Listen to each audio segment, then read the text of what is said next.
Assalamualaikum warahmatullahi wabarakatuh. Om Swastiastu, Namo Buddhaya, salam kebajikan, salam sejahtera untuk kita semua.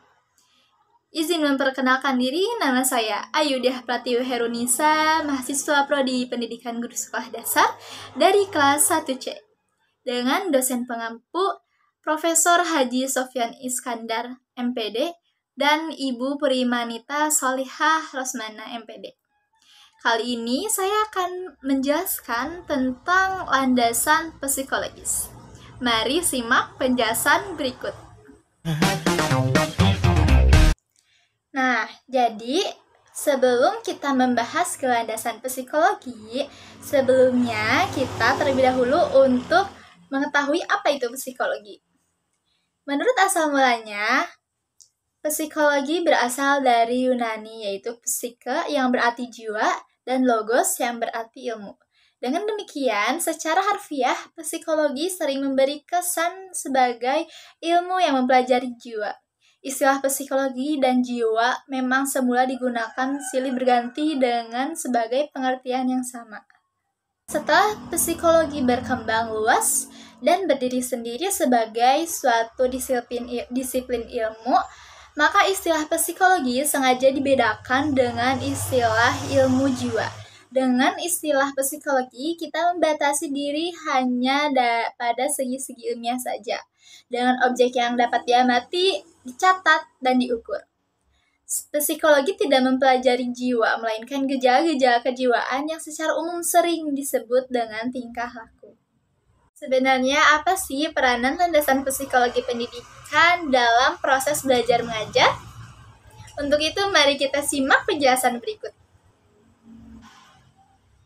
Dalam proses belajar mengajar dapat dikatakan bahwa ini inti permasalahan psikologi terletak pada anak didik. Bukan berarti mengabaikan persoalan psikologi seorang pendidik. Namun, dalam hal ini, seseorang telah menjadi pendidik, maka ia telah melalui proses pendidikan dan kematangan psikologis sebagai suatu kebutuhan dalam mengajar. Psikologi pendidikan merupakan salah satu kompetensi yang harus dikuasai oleh guru, yakni kompetensi pedagogik. Guru dalam menjalankan perannya sebagai pendidik bagi pesertanya. Tentunya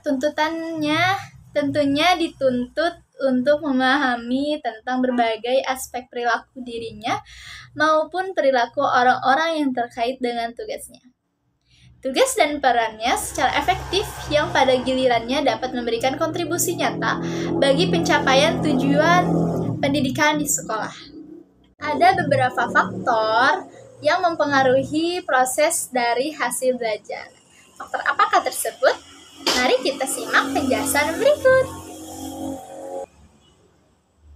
Faktor-faktor tersebut dikelompokkan menjadi dua, yaitu pertama ada faktor fisiologis. Faktor-faktor fisiologis ini mencakup faktor material pembelajaran, faktor lingkungan, faktor instrumental, dan faktor kondisi individual, subjek didik. Material pembelajaran turut menentukan bagaimana proses dan hasil belajar yang akan dicapai subjek didik. Karena itu, penting bagi pendidik untuk mempertimbangkan kesesuaian material pembelajaran dengan tingkat kemampuan subjek didik. Juga melakukan gradasi material pembelajaran dari tingkat yang paling sederhana ke tingkat yang lebih kompleks. Nah, yang kedua ada faktor lingkungan yang meliputi lingkungan alam dan lingkungan sosial. Lingkungan alam dan lingkungan sosial juga perlu mendapat perhatian. Belajar dalam kondisi alam yang segar akan lebih efektif dibandingkan dengan belajar di tempat yang ramai. Demikian pula, belajar di pagi hari akan selalu memberikan hasil yang lebih baik daripada belajar di sore hari. Sementara itu, lingkungan sosial yang hiruk-pikuk terlalu ramai juga kurang kondusif bagi proses pembelajaran hasil belajar yang optimal. Faktor fisiologis pun juga berpengaruh terhadap proses dan hasil belajar. Kondisi individual subjek didik sendiri termasuk ke dalam faktor ini adalah kesegaran jasmani dan kesehatan indera. Subjek didik yang berada dalam kondisi jasmani yang kurang segar tidak akan memiliki kesiapan yang memadai untuk memulai tindakan belajar. Selanjutnya ada faktor fisiologis. Faktor-faktor psikologis yang berpengaruh terhadap proses hasil belajar jumlahnya banyak sekali, dan masing-masingnya tidak dapat dibahas secara terpisah.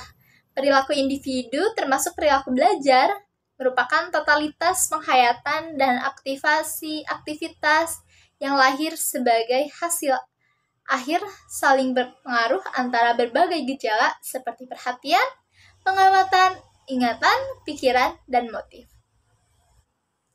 Tidak bisa dipungkiri lagi bahwa sejak lama bidang psikologi pendidikan telah digunakan sebagai landasan dalam pengembangan teori dan praktek pendidikan, dan telah memberikan kontribusi yang sangat besar terhadap pendidikan. Namun, apa saja sih kontribusi psikologi terhadap pendidikan? Mari kita simak penjelasan berikut. Yang pertama, kontribusi psikologi pendidikan terhadap pengembangan kurikulum. Kajian psikologi pendidikan dalam kaitannya dengan pengembangan kurikulum pendidikan, terutama berkenaan dengan pemahaman aspek-aspek perilaku dalam konteks belajar mengajar. Terlepas dari berbagai aliran psikologi yang mewarnai pendidikan, pada intinya kajian psikologis ini memberikan perhatian terhadap bagaimana input dan proses output pendidikan dapat berjalan dengan tidak mengabaikan aspek perilaku kepribadian peserta didik. Secara psikologis, manusia merupakan individu yang unik. Dengan demikian, kajian psikologis dalam pengembangan kurikulum seyogianya memperhatikan keunikan yang dimiliki oleh setiap individu, baik ditinjau dari segi tingkat kecerdasan, kemampuan, sikap, motivasi, perasaan, serta karakteristiknya individu lain dalam konteks belajar mengajar. Terlepas dari berbagai aliran psikologi yang mewarnai pendidikan, pada intinya kajian psikologis ini memberikan perhatian terhadap bagaimana input dan proses output pendidikan dapat berjalan dengan tidak mengabaikan aspek perilaku kepribadian peserta didik. Dan yang kedua, ada kontribusi psikologi pendidikan terhadap sistem pembelajaran. Kajian psikologi pendidikan telah melahirkan berbagai teori yang mendasari sistem pembelajaran. Kita mengenal adanya sejumlah teori dalam pembelajaran, seperti teori classical conditioning, connectionist, operation conditioning, Gestalt, teori daya, teori kognitif, dan teori-teori pembelajaran lainnya. Yang ketiga, ada kontribusi psikologi pendidikan terhadap sistem penilaian. Penilaian pendidikan merupakan salah satu aspek penting dalam pendidikan guna memahami seberapa jauh tingkat keberhasilan pendidikan.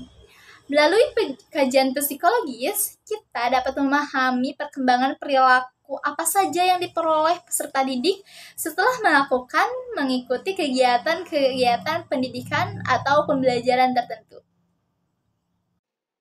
Sekian pemaparan materi landasan psikologi pendidikan. Mohon maaf bila banyak kekurangan. Wassalamualaikum warahmatullahi wabarakatuh.